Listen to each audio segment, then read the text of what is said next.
Serial ससुराल सिमरगा 2 की बात करें तो गजेंद्र ले आए हैं गिरिराज का सच सबके सामने, जिसे सुनकर गीतांजलि देवी के पैरों के नीचे से जमीन ही निकल गई है और गजेंद्र ने सिमर और गगन को कर दिया है बेगुनाह साबित। जी हाँ, जहाँ गिरिराज गजेंद्र को जहर का इंजेक्शन दे रहा होता है, वहीं गजेंद्र गिरिराज का हाथ पकड़ लेते हैं। यहाँ गिरिराज बुरी तरह डर जाते हैं और बाहर चले जाते हैं, गेट के पास जाकर खड़े हो जाते हैं और चित्रा से कहते हैं कि भाई साहब की याददाश्त वापस आ गई है, अब वो मुझे छोड़ेंगे नहीं, वो मुझे मार देंगे।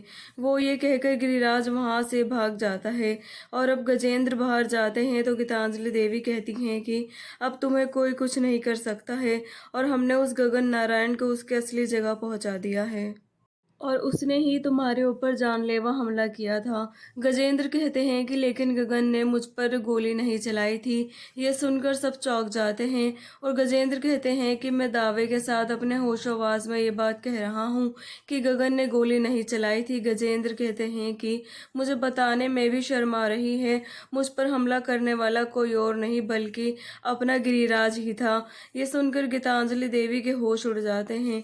गीतांजलि देवी को सिमर की कही बातें याद आती हैं कि सिमर बिल्कुल सही कह रही थी। दूसरी तरफ सिमर जम्मू वैष्णो देवी पहुंच जाती है और अब खुद गीतांजलि देवी सिमर को वापस घर बुलाने के लिए कहेंगी और आरव से कहेंगी कि ओसवाल खानदान की बड़ी बहू यानी सिमर को घर वापस लेकर आओ। वेल, अब देखते हैं कि गीतांजलि देवी गिरिराज के साथ क्या करती हैं और क्या सिमर वापस आ जाएगी या नहीं, ये तो आने वाले एपिसोड में ही पता चलेगा। सो अपकमिंग अपडेट्स के लिए चैनल को सब्सक्राइब करना ना भूलें। Thanks for watching.